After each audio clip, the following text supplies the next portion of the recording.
বন্ধুরা, আমরা এডিট কখন করি, আমরা ডিলিটই বা কখন করি? নিশ্চয়ই কোনো ভুল হলে বা তার থেকেও বেটার বা তার থেকেও ভালো কিছু হতে পারে, তখন আমরা এডিট বা ডিলিট করে থাকি। সেটা আমাদের জীবনে হোক, সেটা আমাদের বাড়িঘর দৌড় হোক, সেটা আমাদের কোনো লেখা অ্যাপ্লিকেশন, সেটা ফিজিক্যাল লেখা হোক বা কম্পিউটারে লেখা হোক, আমরা এডিট বা ডিলিট কিন্তু আরও ভালোর জন্য করে থাকি। ঠিক সেরকমই আমাদের জীবনের থেকে, আমাদের জীবনের একটা গুরুত্বপূর্ণ অঙ্গ হয়ে ওঠা স্মার্টফোন বা মোবাইল থেকে কোনো একটা সার্ভিস, আপনার প্রিয় সার্ভিস ডিলিট হতে চলেছে বা এডিট হতে চলেছে বা অন্য রূপে আসতে চলেছে। এক্স্যাক্টলি কি হতে চলেছে আমরা সেই নিয়ে আজকের ভিডিওতে কথা বলবো। ছোট্ট হবে ভিডিওটা, স্কিপ না করে দেখুন। আর আইএনডি টেকজন ইউটিউব চ্যানেলে প্রথমবার এলে অবশ্যই সাবস্ক্রাইব করে পাশে থাকবেন। ভিডিওটা ভালো লাগলে লাইক শেয়ার করতে ভুলবেন না। আমি আপনাদের জন্য ভিডিও বানাবো আর সেখানে এইপিএস রিলেটেড আপনাদের ভালোর জন্য, মোটিভেট করার জন্য কোনো কথা থাকবে না, সেটা তো হতে পারে না। আজকের ভিডিওটা বানানোর সময় আপনাদের মধ্যে থেকে কমেন্টস আমার মাথায় এলো যে এটাকে অবশ্যই কানেক্ট করে একটু অবশ্যই বলা উচিত। কমেন্টসটা আপনারা দেখুন। এইপিএস এর অর্থ হলো সমস্যার শেষ নেই। বন্ধুরা, এইপিএস ব্যবসাতে কোনোদিন সমস্যা শেষ হবে না। এটি সমস্যার সমাধান করলে অন্য একটি সমস্যা শুরু হয়ে যাবে। সেটা রিটেলারদের হোক বা কাস্টমারদের হোক, সমস্যা লেগেই আছে। এইপিএস ব্যবসাতে তো মনের শান্তি উড়িয়ে দিয়েছে। বন্ধুরা, অবশ্যই সুন্দর করে অ্যান্সার দিয়েছি এবং আমি আপনাদেরকে বলতে চাই, লাইফের, জীবনের কোনো পার্টে, কোনো ডিপার্টমেন্টে, আপনার হোক, অন্য কারোর হোক, কোটিপতি হোক, গরিব হোক, জীবনের সমস্যা নেই এরকম হতে পারে না। কোনো একটা ডিপার্টমেন্ট আপনি দেখাতে পারবেন না, সেটা সেলফ এমপ্লয়েড হোক, প্রাইভেট হোক, সরকারি হোক, কোনো ডিপার্টমেন্ট দেখাতে পারবেন না যে কোনো সমস্যা নেই। আর সমস্যা হলে তখন সেটাকে এডিট, ডিলিট বা মডিফাই করা হয়ে থাকে। এইপিএস এর ক্ষেত্রেও ঠিক তাই। আপনাদের সুবিধার্থে, কাস্টমারদের সুবিধার্থে এবং ফ্রডদের হাত থেকে বাঁচাতে এইপিএস ব্যবসাকে, আপনাদের ইনকামকে, কাস্টমারদের পয়সাকে এনপিসিআই, আরবিআই বিভিন্ন স্টেপ কিন্তু নিচ্ছে। অবশ্যই তার মধ্যে কিছু আপনার পছন্দ নাও হতে পারে এবং কিছু স্টেপ ব্যাংকের অফার্স ট্রানজাকশন যেমনটা অন্য করা, কিছু স্টেপ অবশ্যই বিরোধিতা করার মতো এবং আমরা করছি, আপনারাও করবেন। কিন্তু ডিমোটিভেট হয়ে ব্যবসাটা ছেড়ে দিতে হবে বা এইপিএস ব্যবসার ফিউচার নেই এরকমটা ভাববেন না। ঠিক এই জায়গাটাতেই আর একটা কথা আসে, এই ফ্রডদের হাতের থেকে বাঁচাতে ডিপার্টমেন্ট অফ টেলিকম আপনাদের একটা প্রিয় সার্ভিস কিন্তু ডিলিট, এডিট বা মডিফাই করতে চলেছে। আজ 15ই এপ্রিল থেকেই কিন্তু সেটা শুরু হয়ে যাবে। মানে 15ই এপ্রিল 2024 থেকে আর সেই সার্ভিসটা আপনারা পাবেন না, সেইভাবে পাবেন না, একদম পাবেন না তা কিন্তু নয়। তাও চলুন ডিটেলসে আলোচনা করা যাক। স্ক্রিনশট দেখতে পাচ্ছেন আপনার, সাথে সাথে আমরা বলি, এটা জানা গেছে ডিপার্টমেন্ট অফ টেলিকম প্রত্যেকটা সার্ভিস প্রোভাইডার অপারেটরদের নির্দেশ দিয়েছে যে ইউএসএসডি, আনস্ট্রাকটেড সাপ্লিমেন্টারি সার্ভিস ডেটা বা ইউএসডিডির মাধ্যমে একটা সার্ভিস দেওয়া হয়ে থাকে কল ফরওয়ার্ডিং।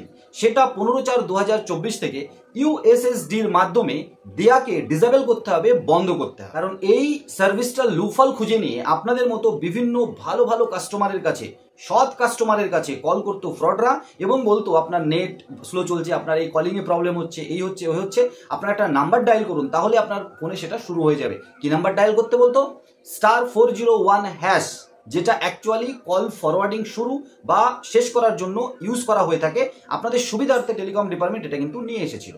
তারপর আপনি যখনই ভুল করে, যারা ভুল করে এই নাম্বারটা ডায়াল করে এবং তারপরে কলে থাকা অবস্থায় বলা হয় এবারে আপনি একটা নাম্বার ডায়াল করুন, কারণ ওই কল ফরওয়ার্ডিং শুরু হওয়ার পরে পুরো প্রসেসটা আমি বলছি, তারপর একটা নাম্বার, আননোন নাম্বার, ওই ফ্রডদের নাম্বারকে ডায়াল করতে বলানো হতো এবং এটা অ্যাক্টিভেট হয়ে গেলে কল ফরওয়ার্ডিং অ্যাকচুয়ালি আপনার নাম্বার থেকে, আপনার নাম্বার বিজি বা বন্ধ থাকলে, ওই কল ফরওয়ার্ডিং সার্ভিসটা যদি অ্যাক্টিভ থাকে, তাহলে যে নাম্বারটা আপনি ডায়াল করলেন, অ্যাকচুয়ালি ফ্রডরা তাদের নাম্বার ডায়াল করে নিত, আপনার কলটা কিন্তু ওইখানে ওই ফ্রডের হাতে চলে যাবে। আর সেখান থেকেই প্রচুর টাকার ফ্রড কিন্তু হচ্ছিল। এটা থেকে বাঁচাতে ডিপার্টমেন্ট অফ টেলিকম সমস্ত service provider, Vodafone, Jio, Airtel যারা এখন আছে, তাদেরকে নির্দেশ দিয়েছে 15/4/2024 পর থেকে ইউএসডিডির মাধ্যমে যেন কল ফরওয়ার্ডিং সার্ভিস আর অ্যাক্টিভ করা না যায়।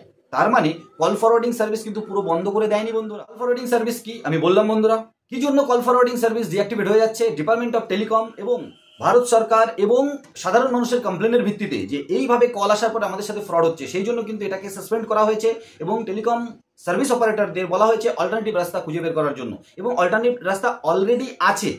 কল ফরওয়ার্ডিং সার্ভিসটাকে শুধু ইউএসডিডি থেকে অ্যাক্টিভ করা যাবে না, সেটাকে ডিসেবল করতে বা স্টপ করতে বলা হয়েছে 15/4/2024 থেকে। এটার জন্য ইউজারের উপরে কি এফেক্ট পড়বে বন্ধুরা? ইউএসডিটি সার্ভিসের মাধ্যমে আপনি কল ফরওয়ার্ডিং সার্ভিস ইউজ করতে পারবেন না।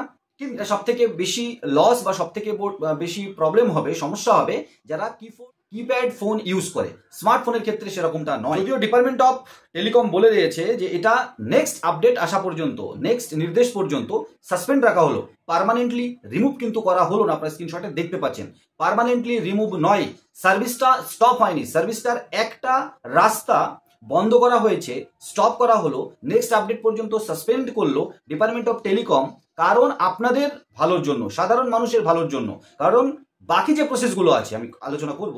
DOT asked to suspend USSD based call forwarding, switch to alternative mode from 15 April. 15 April 2024 থেকে অল্টারনেটিভ মোডে কিন্তু শিফট করতে বলেছে ডিপার্টমেন্ট অফ টেলিকম। বন্ধুরা এখনো কিন্তু আপনারা আপনাদের ফোনের মধ্যে, স্মার্টফোনের মধ্যে গিয়ে কল সেটিংয়ে গিয়ে এই কল ফরওয়ার্ডিং অপশানে গিয়ে অন অফ করতে পারেন। আপনারা দেখতে পাচ্ছেন স্ক্রিনশটে, সেটিংয়ে যেতে হয়, কল সেটিংয়ে যেতে হয়, তারপরে কল ফরওয়ার্ডিং সেটিংয়ে গেলে আপনি কিন্তু অন অফ করতে পারেন। তার মানে কল ফরওয়ার্ডিং সিস্টেমটা আপনার হাতে থাকবে। আপনার হাতে থাকার মতো একটা রাস্তা ইউএসডিটির মাধ্যমে, যেটা ভালোর জন্য আনা হয়েছিল, ফ্রডরা কিন্তু তার লুফল্ট খুঁজে সেটার থেকে আপনাদের সাথে ফ্রড করছিল, সেটাকে সাসপেন্ড বা স্টপ করা হলো 15/4/2024 থেকে। অল্টারনেটিভ রাস্তা ওই ইউএসডিটির জায়গায় কিন্তু খুঁজে বের করতে বলা হয়েছে সার্ভিস প্রোভাইডার অপারেটরদের, জিও, এয়ারটেল, ভোডাফোন টাইপের যারা সার্ভিস প্রোভাইড করে। বন্ধুরা এপিএস হোক বা অন্যান্য ফিনটেক মার্কেট বা টেকনোলজি রিলেটেড আমরা বিভিন্ন ভিডিও আপনাদের সামনে নিয়ে আসছি। আজকের ভিডিওটা এই টেলিকম ডিপার্টমেন্ট সম্পর্কে ছিল, টেলিকম আপনাদের একটা প্রিয় সার্ভিস সম্পর্কে ছিল।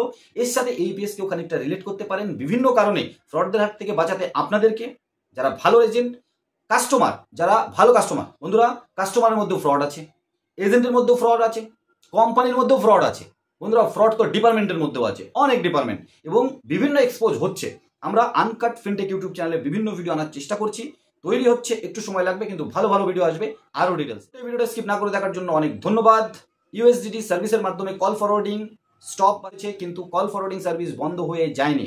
নতুন একটা ভিডিও নিয়ে খুব তাড়াতাড়ি, সবাই ভালো থাকুন, সুস্থ থাকুন, আর আমাদের সাথে থাকুন। আইনডি টেক জোন সবসময় আপনাদের সাথে আছে।